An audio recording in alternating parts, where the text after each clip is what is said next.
magic carpet ride continues. This ball club has been amazing all season long. Good afternoon, everyone, and welcome into the program. It is episode number 38 of Swinging for the Fences, your little podcast that could. Yeah, that's right. Your little Mariner podcast that could. Of course, I am your host, Steve Silver, and I want to thank everyone for stopping by. Go ahead and hit the subscribe button if you can, or hit the like button as much as you can. I think you can only do it once, but go ahead and just do it. Get this sucker going and into the interwebs and the algorithms and all that good stuff. I'm not necessarily sure how it works, but somebody told me that whether you hit the like or down like button, it all works the exact same thing. So go ahead and do it. If you want to be a part of today's show, you can go ahead and drop a comment in the comment section. That'll be cool. We can post those comments on the screen. We can have some, we can have a good time with it, man. Let's talk some baseball. All right. So we, of course, had ourselves a trading deadline. And of course, we're going to get into that a little bit later in the show. But we're going to start today with last night in Boston. And of course, if you guys are living under a rock, we know what happened in the bottom of the 10th inning. And of course, it was the Scott Servais special. Now, I'm going to go ahead and just say this right away. That was a blunder, without a doubt. And I understand that, certain decisions have to be made when it comes to relievers and bullpen usage and things like that. But this game never should have gotten to that point. And, our second topic of the day is going to get into Mitch Garver. Of course, he didn't have himself a good game yesterday either. That was part of the reason why we ended up going to extras. But for the most part, the offense as a whole, there was some nice moments, but for the most part, 2 runs, especially in Fenway Park, that's not going to cut it. But specifically, we're going to get into a topic, and of course, that's going to be Scott Servais. And I want to start this by saying that I had a comment on the YouTube thread. And of course, it was from a guy with the username of Mr. Sticky, and of course, Mr. Sticky is the eternal optimist when it comes to the Mariners, and good for him. I'm glad that he is. And he was saying that because of the deadline, this thing is going to start going in the right direction and all that good stuff. Of course, I'm paraphrasing, and I said, well, I appreciate the optimism. I really do. There's my cat in the background, by the way. But the reality is, the Mariners are their own worst enemy. And if this team does not make the playoffs, it's not going to be because of their league worst offense. And certainly you can point to that and say that. But it's going to be because of some of the decisions that are going to be made on a day-by-day basis, and also some of the decisions that get made in the course of a game.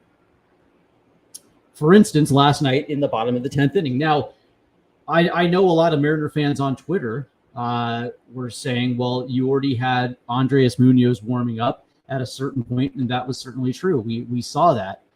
The biggest reason why Munoz didn't come in is because we were on the road. If Andres Munoz had come in the bottom of the 10th inning just to push it to the 11th, it almost forces the Mariners offense to come through in that clutch moment. And in important case, if that did happen, then you're asking Andres Munoz to pitch a 2-inning save. And I know me and a lot of other people were like, well, if that's what it takes to get a win, then so be it. But you're also asking the Mariners offense to come up with a clutch hit in extra innings. And, this is one of the worst clutch offenses I've ever seen.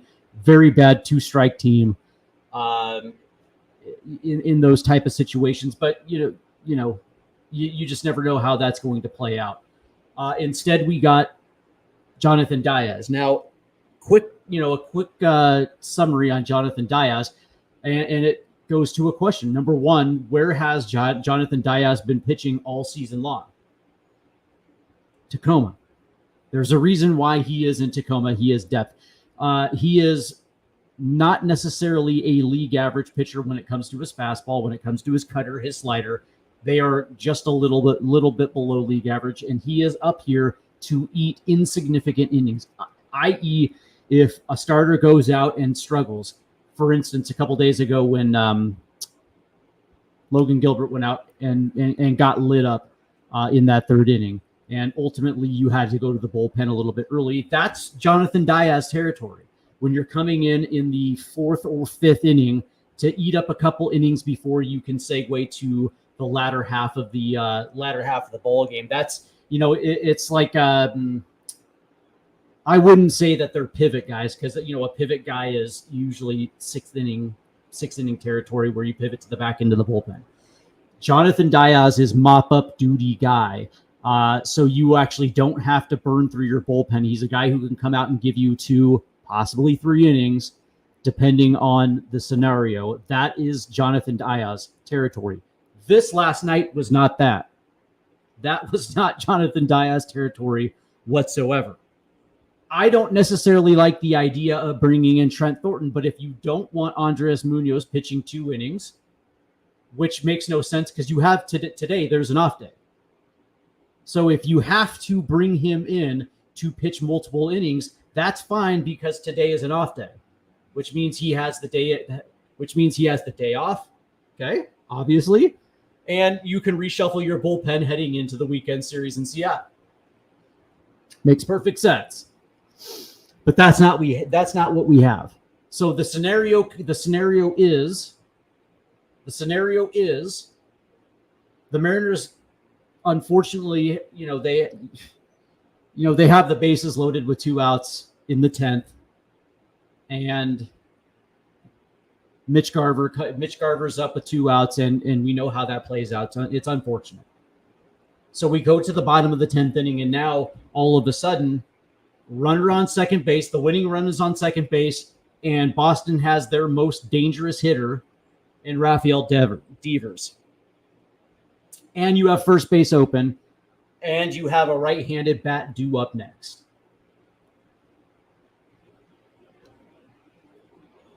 And not only does Scott Servais go to Jonathan Diaz, but he also allows him to pitch to Rafael Devers. And this is where my problem is, because not only is that just a messed up decision to make, but think about the moment in a vacuum. Okay? You have the entire country watching this game. It wasn't a national game, but think about where the game was. It was in Boston. So not only do you have the East Coast audience, but you also have all the mainstream YouTube outlets talking baseball, whatever. Everybody's watching this situation now. And this is a moment where you can kind of fend off the naysayers, if you will, by doing something that makes perfect sense, which is, instead of bringing in Jonathan Diaz, you bring in Trent Thornton. Because if you don't want to use Andres Munoz, okay, the alternative is Trent Thornton in his slider. Because with the first base open and a right-handed batter due up, you can literally put Devers on. Just call for the intentional walk, put him on, and now you have Trent Thornton and his slider versus a right-handed bat. And in this situation, if I'm reading this correctly, you have a right-handed bat in Rob Reffensnyder, and then you have Dominic Smith, who I believe is a left-handed bat as well too. And then it's Danny Jansen, so it goes righty, lefty, righty in that scenario. So you put Devers on, okay? And then you attack the righty. And in this scenario, you can either get the ground ball double play, which puts the runner on third, but now you have 2 outs. And now you can make the decision of either letting Trent Thornton pitch to righties. Trent Thornton pitch to lefties. And we're going to pull that up in just a second.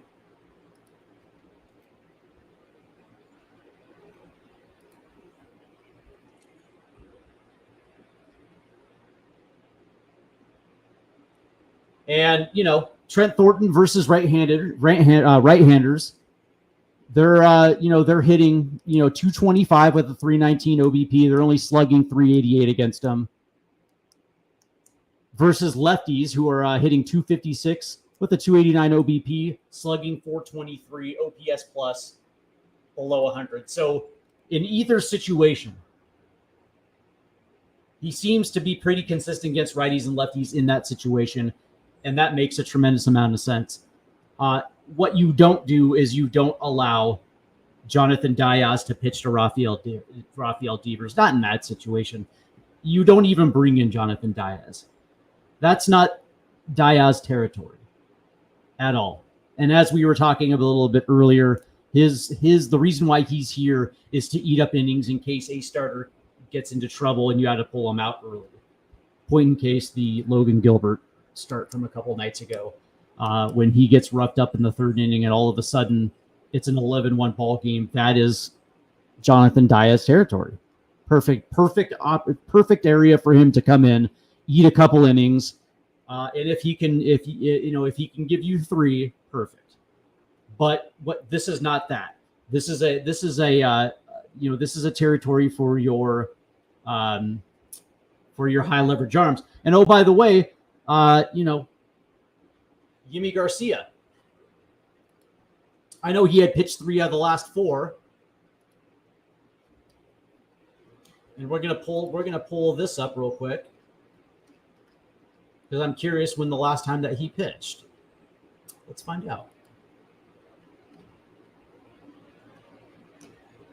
Yeah, he pitched yesterday, the day before.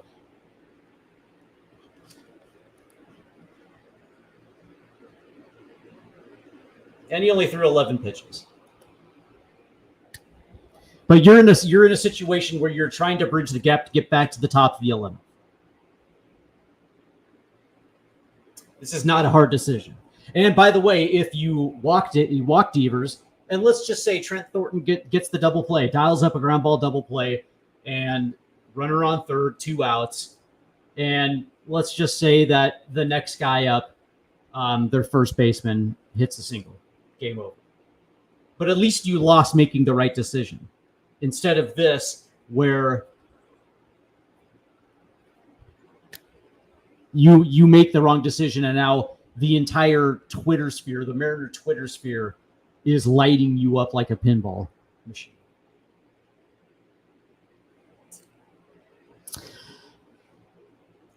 So now a lot of you guys don't know this, but I actually played ball. Played ball at a high level. Not at the major league level, but I did play pretty significant ball.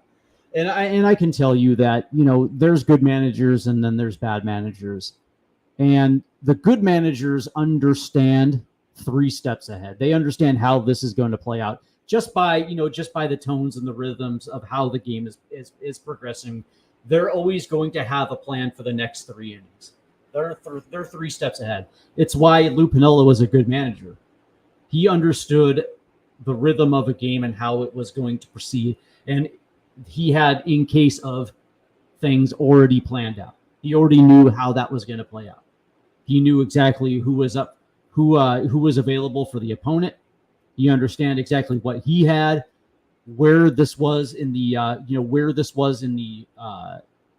in the opponent's batting order. Obviously, we're on the road, so when this situation comes in, you're in the middle of Boston's order, right? So if you're going to call on Andres Munoz, the reason why Boston used their closer in the top of the 10th in a tie game is because obviously they're going into the bottom half.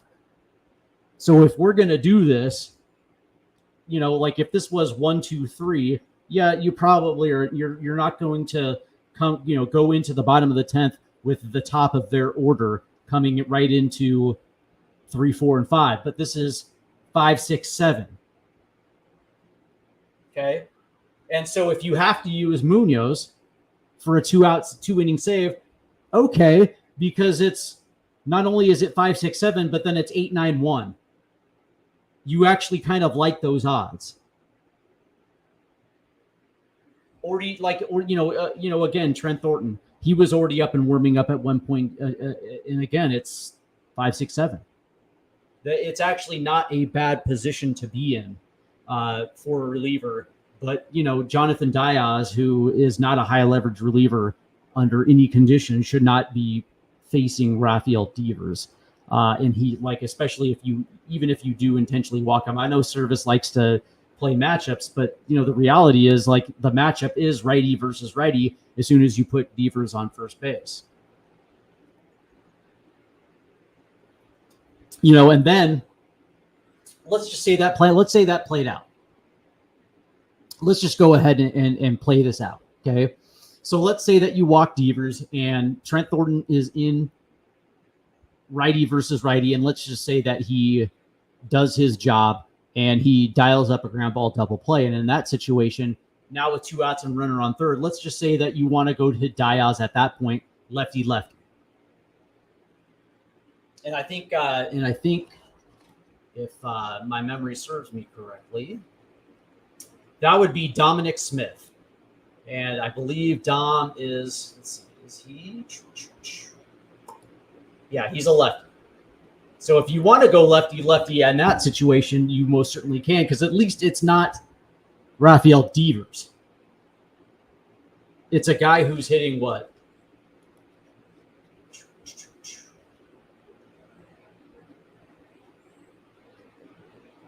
237. Okay. You can take your chances with Diaz in that situation to get that final out. If you want to go lefty, or if you want to continue with Thornton, either way, it puts you in a better shot to get to the top of the 11th. And then if you score there, you have Andres Munoz for the next half, 8-9-1. A lot better than Diaz pitching. These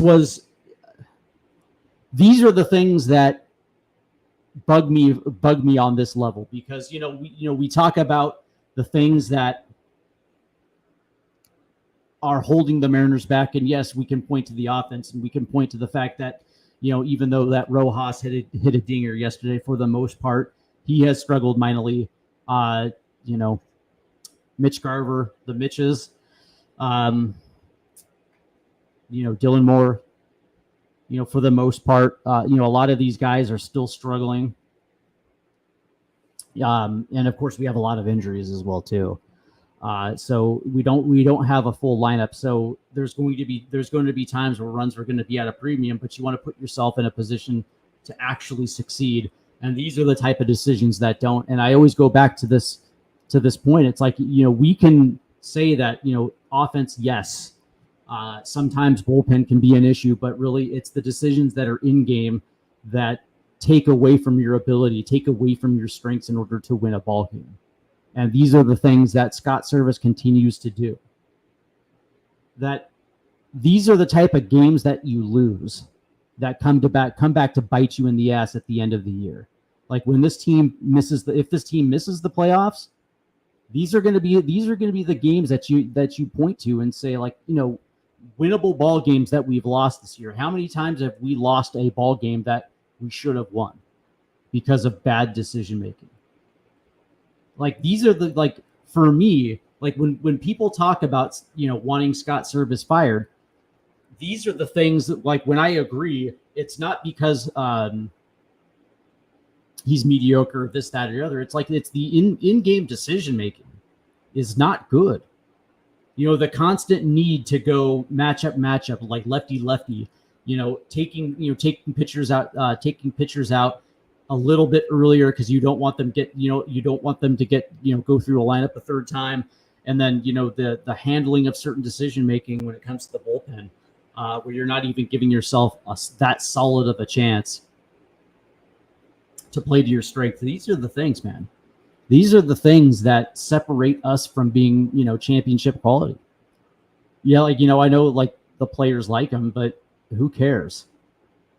Like, your players should not dictate whether or not you keep a manager active or not, right? That, you have to make that decision based by your club. the trajectory of where your club is and where they're going, and whether or not your manager is absolutely suitable to get them from point A to point B.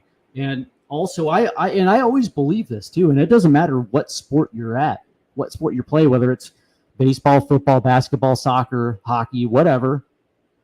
I do believe that after a certain point of time, that messaging that your manager has or your coach has really does run thin. It really, it's, I wouldn't say it falls upon deaf ears, but that being said, the complexity of a clubhouse changes, and certain guys just don't listen to that manager. It's true. Like, like I always believe that a manager should probably be around for about 5 years. And if a championship has not accumulated within 5 years, that should be it. 5-6 years tops. Because I just believe that a manager, that there's a certain arc of a manager in order to have success. And if you don't have it, whatever messaging that had will fall upon deaf ears. Like, you look at Pete Carroll and the Seahawks. That's a perfect example. Like in his first 5 years in charge, that messaging hit because he had that squad of players. But once you get past year 5 and you see some success, but for whatever reason, that messaging just was not translating. And eventually, as far as you get past the Super Bowl years and you didn't see that run of success, the results didn't match the messaging. And I believe that was with Scott Servais, who's been around now for 9 years. That messaging just is not hitting the way that it used to. And you see that within the run of play. You see the decision making and you see the losses that should have been wins. Last night should have easily been a win. And, the decision making to put in Jonathan Diaz to pitch to Rafael Devers is one of the it really was an idiotic move because first base was open and you have a guy in Trent Thornton. Or if you wanted to run Munoz out there for a 2-inning save, that easily could have been with the day off today. But your inability to get your team to the top half of the 11th to at least try to win a ball game, and you're going to kneecap them with Jonathan Diaz, who again is like that wasn't Jonathan Diaz territory. So, especially with a right-handed bat on deck, right, and you have Trent Thornton and his slider that can induce ground balls, and you can get a double play, and he's actually not great against lefties, but he's also not terrible against lefties. That easily could have happened, and we easily could have gotten there, but coulda, woulda, shoulda, we lost the ball game. It's frustrating, man. And again, we, the Mariners are their own worst enemy. Like we can point to the offense all we want, and we're going to get into Mitch Garver in just a second. And we can point to that, and we can say, this is the reason why we're not progressing farther. True. But it's also just coaching decisions as well, too. And I can count at least 10 times this season where a very suspicious decision was made that ultimately led to a loss when we should have won. It's very true. Well, before we move into the next segment, go ahead and hit the like button on YouTube and hit the subscribe button. All is good, man. So yesterday, Mitch Garver had one of the worst days that I can remember as a Mariner. I go back to 1986 and 1987. I've seen a lot of Mariner games. I've seen a lot of bad Mariner games. I've seen a lot of bad players. 100%. Is Mitch Garver a bad player? I don't know, but I can tell you that he's not playing well right now. I think that's kind of the Captain Obvious statement of the year. Last night he had 5 at-bats, 4 of them with runners.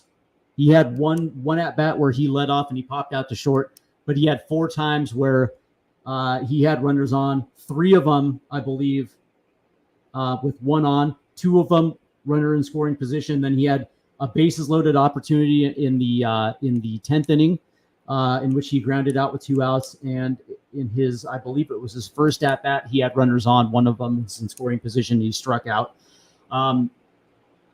and I think the one, I believe it was the at bat with the bases loaded there in the 10th where he was all arms. It didn't get his body into him, and it really was painful to watch him swing a bat. And, Ryan Divish of the Seattle Times posted his comments about his struggles on Twitter. And, you really feel for the guy. For the most part, this is, he's really been a successful hitter. I think he's only 8 years in the league now, started in Minnesota, went to Texas. And granted, yeah, he's dealt with injuries in his career, but he's always been a productive individual at the plate. Power guy, the ability to use the gaps, and he comes to Seattle this year, age 33. And this has been a struggle this year. It has never really gotten going. And at times he has looked lost. And right now, Mitch Garver is lost. It's hard for him to get out of this tailspin.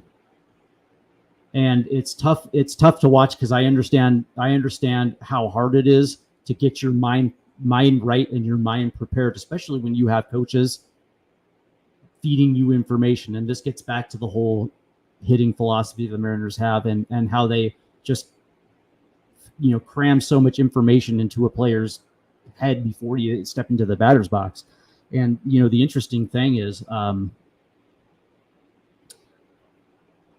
if Mitch Garver went up to the plate just looking for fastball, he probably would be a tremendous amount of success, would find a lot of success because, when you look back at those 5 at-bats yesterday, what was the one pitch that he was constantly seeing and that he wasn't squaring up? That was the fastball. So I think a lot of it has to do with his approach and his mindset, and of course, when you're not having success, you're also thinking about your failures as well, too. And, that's a recipe for disaster. And I feel for the guy. I really do. On one hand, I understand it's his job. But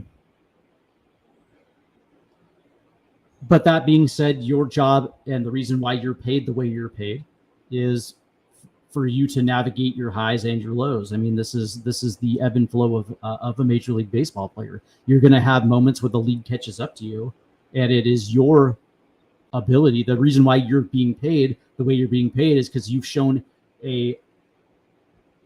consistency in your ability to stay above the scouting reports. Like the best players in the league, the reason why they're paid the way they're played is because they're always one step ahead of the scouting reports.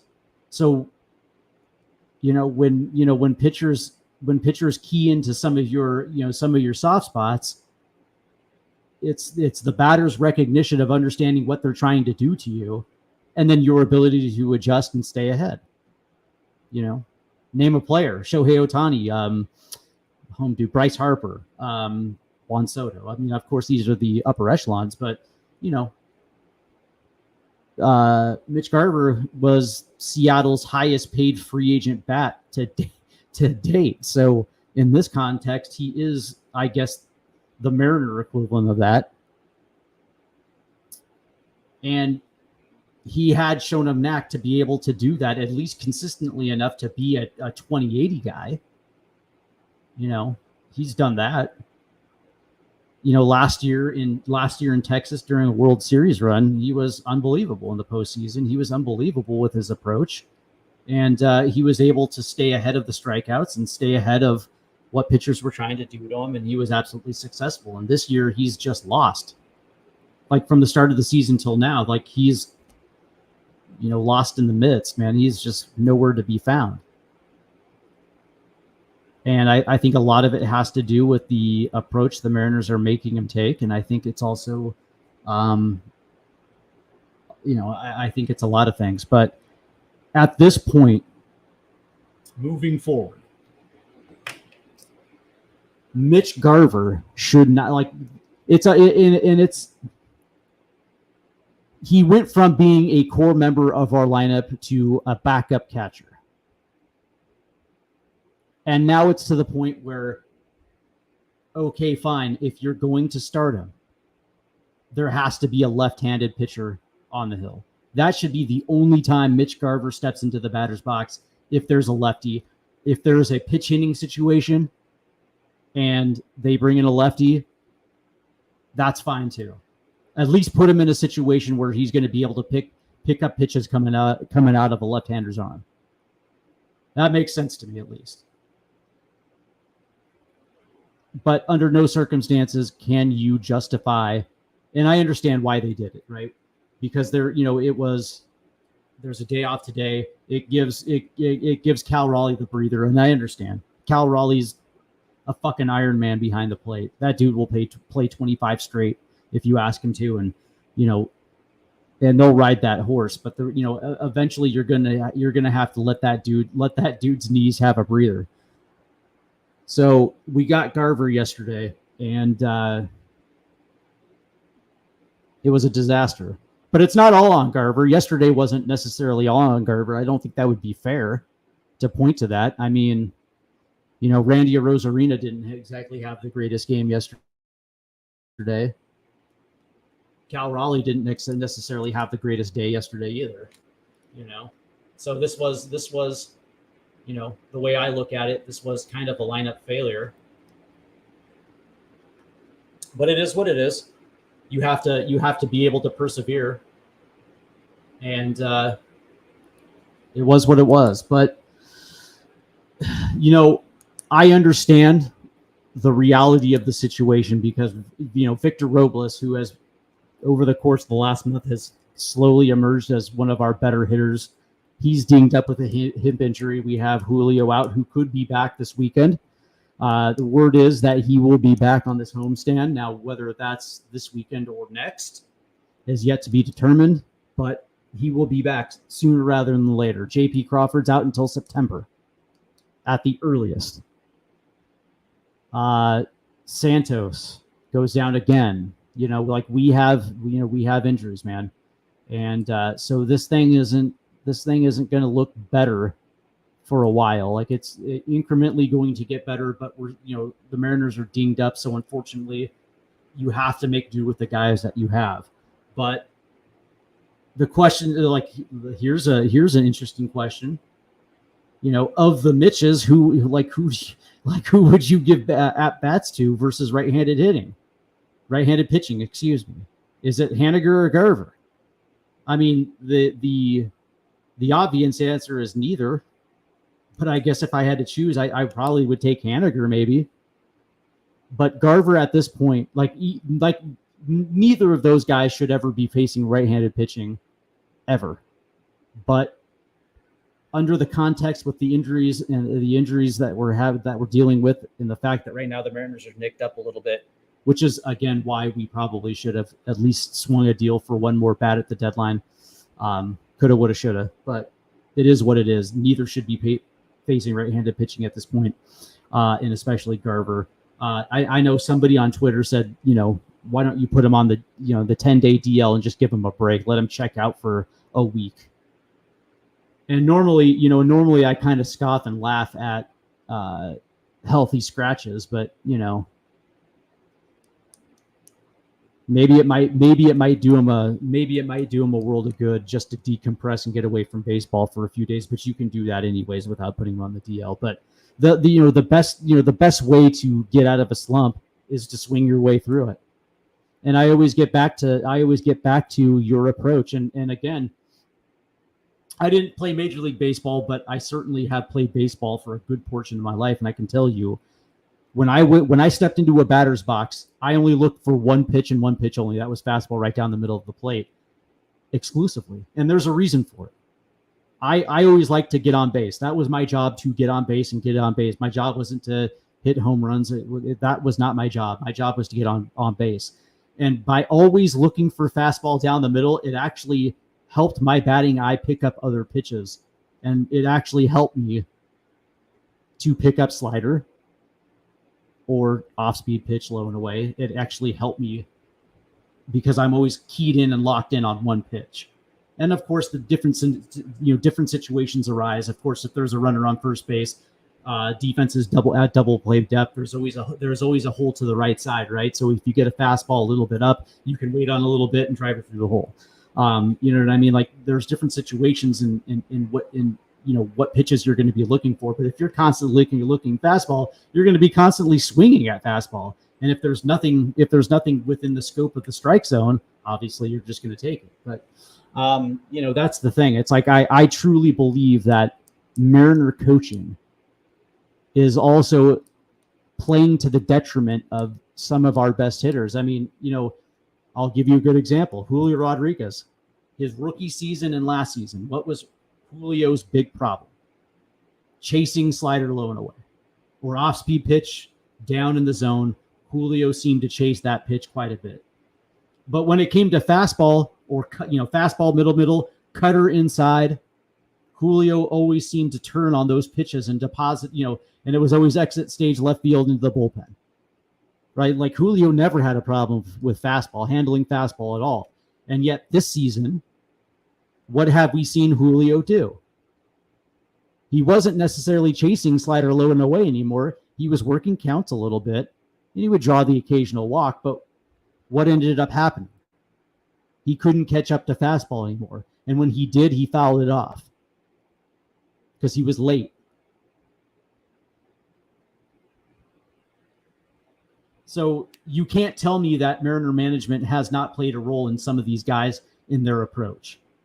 Like when you hear Scott Servais say that we're willing to deal with some strikeouts, well, that's fine. And if Julio comes up and he has 4 at-bats and he strikes out twice because he's chasing low and away, but he also ropes a double on an inside fastball and he puts it into the gap or puts it down the left field line, and he doubles twice, or maybe he hits a single, but he also hits a dinger, and it was like a 2-run dinger and ended up changing the trajectory of the game. You live with the 2 strikeouts because he was still productive. And in the case of Mitch Garver, you might be willing to, deal with a couple strikeouts, but if Mitch goes up there with the approach of I'm just going to get on base and I'm going to just specifically look for fastball, fuck what these dudes in the dugout are telling me. Chances are pretty good Mitch Garver actually starts pulling out of it. If he just goes up there with an aggressive approach where I'm just looking fastball, that's it. And if you get one on the first pitch, you swing and you hit a rocket and it's caught, but it's a fucking rocket. To me, that's still a pretty decent at bat. Because eventually that rocket's going to drop. I don't know, man.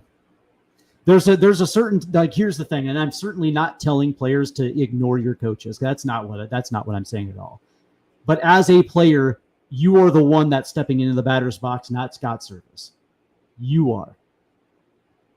And it's up to you to make those decisions. Now, if they're giving you information and you process it and say, yeah, maybe there's a certain inning where that will work, but in the case of this inning, you have to pick and choose what information you're going to take and throw away. As a ball player, that is your job. And if you have a certain amount of success, then you keep on doing what makes you successful, and fuck all what they're saying behind you in the dugout, right? Like one of my biggest knocks was the fact that I didn't take a lot of pitches, and it caused a lot of problems. But I always kept saying, it's like, listen, man, I got 3 at-bats. I only have a finite amount of at-bats in the game. And if I'm only going to see a fastball in the first 2 pitches of an at-bat, I'm going to put that ball in play. And I understand what you're saying. If I take more pitches, chances are I'm going to see another fastball down the road. But now let me ask you a question. Is that fastball going to be a hittable fastball? Is it going to be geared towards the outside corner of the plate where I actually have to reach for it? Whereas on the first or second pitch, if I get a fastball that's middle in, and I can actually put barrel to ball, you damn right I'm going to hit that pitch 100 times out of 100. Sometimes it's successful. Sometimes I hit a double. Sometimes I hit a single. Sometimes it went over the wall. Sometimes I grounded out to shortstop. It's baseball, man. It's baseball. Certain things happen, but the one thing that you have to do is stay inside your own approach. There's a reason why the Mariners signed Mitch Garver.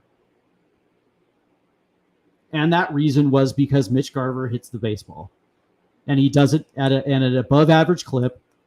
And sometimes it's a double and sometimes it's a home run. And then he comes to Seattle and all of a sudden that shit disappears. Just like Julio Rodriguez.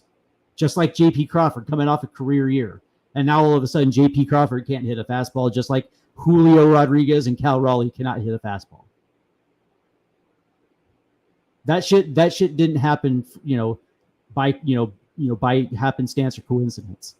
You know what I mean? That shit didn't happen by hook or crook, man. That happened because Mariner management wanted them to, lay off slider and off speed to the detriment of their ability to hit a fastball. And now you can blame the player because, at the end of the day, man, they're in the major leagues for fuck's sake, right? If you can't hit a fastball at the major leagues, I don't know what to tell you because you're not going to be in the major leagues for that long. So, yeah, some of it's on the player, but a lot of it's on the coaching staff as well, too. That's the other reason why I don't like Scott Servais, because I think he's trying to do entirely way too much. And what's funny is I keep hearing that if this offense was just a mediocre offense, this team would be 15 games up in first place. Yeah, maybe. That might be true. But I also do know that a lot of the problems are internal. They're in-house because they're taking players away from their natural ability to succeed. They're doing too much.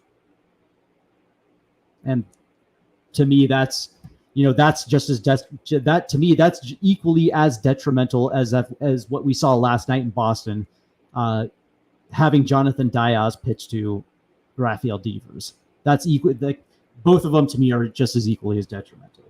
So I want to thank everybody for tuning in. Go ahead and hit the like buttons and go ahead and subscribe. All of that is appreciated. So lastly, and before we get into the last topic, if you guys want to talk baseball, go ahead and drop a comment in the comment section. All of that's going to be great. And we'll talk baseball. So the Mariners also concluded a deadline, and I know a lot of Mariner fans came away with the conclusion that they didn't do enough. And I disagree. I think the Mariners had equally one of their best deadlines in team history. I think this was better than the 2022 deadline. As far as impact, I think it surpasses the 2022 deadline. I also think this passes the 1995 deadline for all those old Mariner heads out there that remember. In that year, we ended up with Andy Bennis, Vince Coleman, Norm Charlton, and I think this surpasses that. I think it also I think the front office was signaling to their clubhouse that they want to make a run at this. They realized where they were at in first place. That wasn't lost on them. And when you look at what was available, what versus what wasn't available, I know the Mariners really, really, really tried hard to get Vlad Jr. I know they did. And they offered everything under the sun in order to get him. But the problem with Vlad Jr. is it's not just whether or not he was available versus unavailable. It also is a business decision for Toronto. It's true that Toronto is not going to really be in the playoff hunt this year. That is very true. And so naturally you just would assume that they're going to be sellers. And there's a difference between selling Jimmy Garcia and Danny Jansen, Dalton Varsho, and those type of players versus guys who are your faces of your franchise. And Vlad Jr. is the face of the Toronto Blue Jays. 100%. Him and Bo Bichette, 1A, 1B, whatever you want to call it, they are. And regardless of whether or not Toronto is going to be in the playoff picture, they still have to sell tickets. They still have to get fans to come to Skydome. That is a fact. Even if their games are insignificant or meaningless towards a playoff berth, they have to have a reason for Toronto Blue Jay fans to come to Skydome. That is the biggest reason why they didn't trade him. It's a business. Like as much as it would be to trade a guy, and I would probably assume that they're going to trade him because he's a free agent after 2025. And I highly doubt that he stays in Toronto. Right? So I would assume Toronto is eventually going to trade him. Now, whether that's this offseason or whether that's next deadline, it's going to happen eventually, because they're not going just to let him walk and not, recoup the prospect packages before he, ultimately hits the free agent market. But I think for Toronto, for them, it was too early. And also, you have to have a huge set of balls to trade Vlad Jr. Without a doubt. Those are the type of deals that get GMs fired. And it's hard to sell that to a fan base that over the course of the last 3 years were very, very close. As a matter of fact, they did get into the playoffs a couple years ago. So it's very hard for them to justify making that move. Understood. The Mariners also tried to get Yandy Diaz with the exact same approach, where Toronto would have listened for Cole Emerson, Laz Montez, Harry Ford, Ty Locklear, 100%. Logan Evans. Toronto was up for that.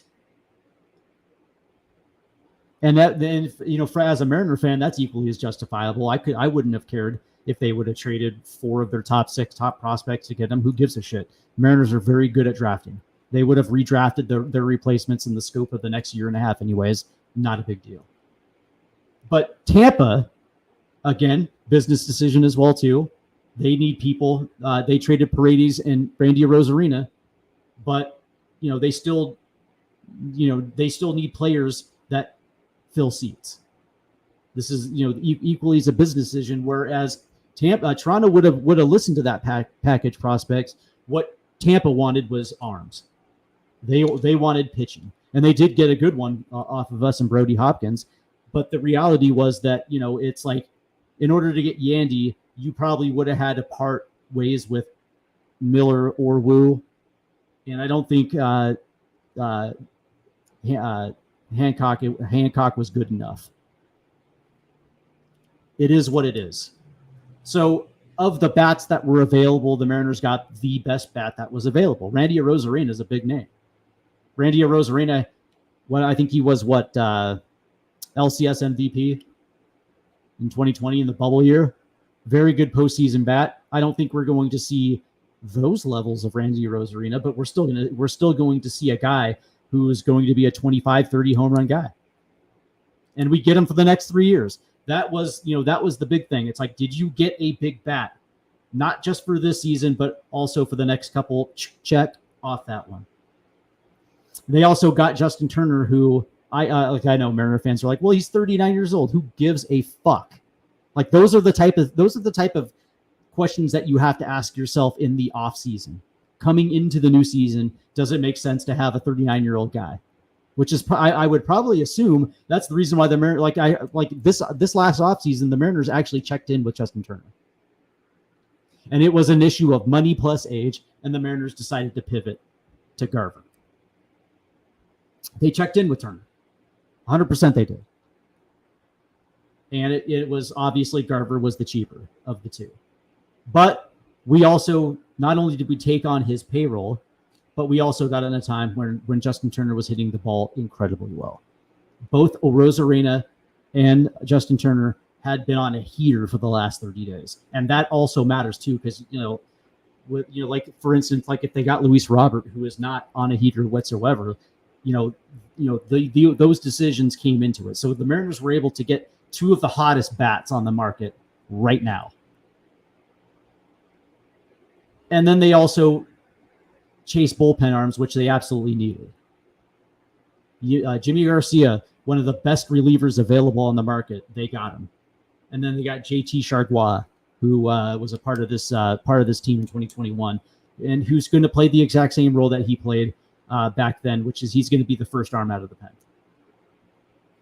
That's his role. Where if Kirby, Gilbert, Castillo, whatever, they go 5 1/3, 5 2/3 inning, whatever, Chargois is going to be the first arm out of the pen. He's that pivot guy that opens you up to the back end of the bullpen, right? So if you think that Garcia and Munoz can get you 6 outs, this is the guy who's going to go maybe 2/3 of an inning, because then that opens you up to guys like Austin Vost and Colin Snyder, right? So having that dude is also very, very, very important. So, coming like me personally coming in, I said at the very least the Mariners need 2 bats, 2 arms, and for me it checked all the boxes. Where they missed to me was not recognizing that need for third base and shortstop, the whole left side of your infield, because that's a problem. Because JP Crawford's not back until September, so you have a full month that you're either giving playing time to Luis Rivas or Dylan Moore. So you're gonna platoon shortstop for a month, where you could have gotten Ahmad Rosario, and I think he went to the Dodgers for a fucking cup of beans. You know what I mean? Like the cost to get Rosario was a mid-level AA prospect. Basically the guy who's going to be like 15 to 20 on your prospect list. That's what he went for. It was a 1-for-1 deal. And then Isaiah Kiner-Falefa, IKF, who ended up with Pittsburgh. And I understand that he was making a little money this year. But that being said, when you looked at the fact that Josh Rojas really has not performed well at the plate in total for the last 2 months, it would have helped to at least shore up the third base position, putting him in a position where he can be not an everyday player, but, he can play 4 times a week. And you can mix and match up positions that are going to suit Josh Rojas' strength. And that, to me, is where the Mariners missed. I definitely believe that the Mariners were at least one more bat away.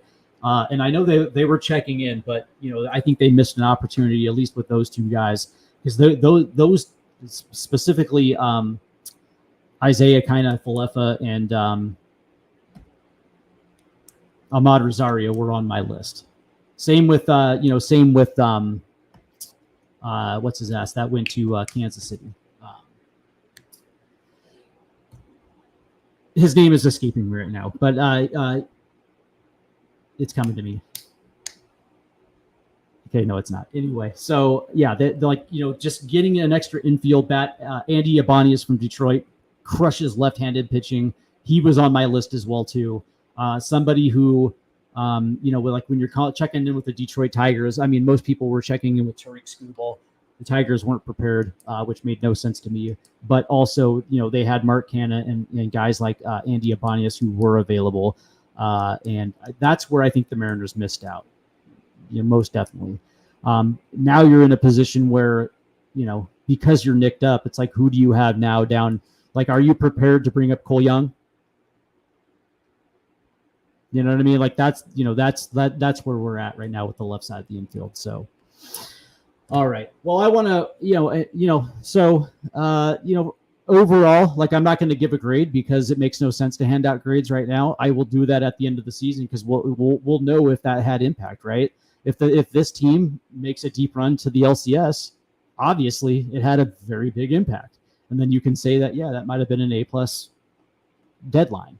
If this team fails to make the playoffs, which is still a very big possibility, they can miss the playoffs, then we're also going to know if that also had impact as well too. So overall, it was probably their best trading deadline in team history. And if it wasn't the best, then it's right there. It's right up there. It's going to be like 1 or 2. So I want to thank everybody for tuning in. It's been fun. We'll see you next week. And until that time, thank you again. And go Mariners and go Team USA.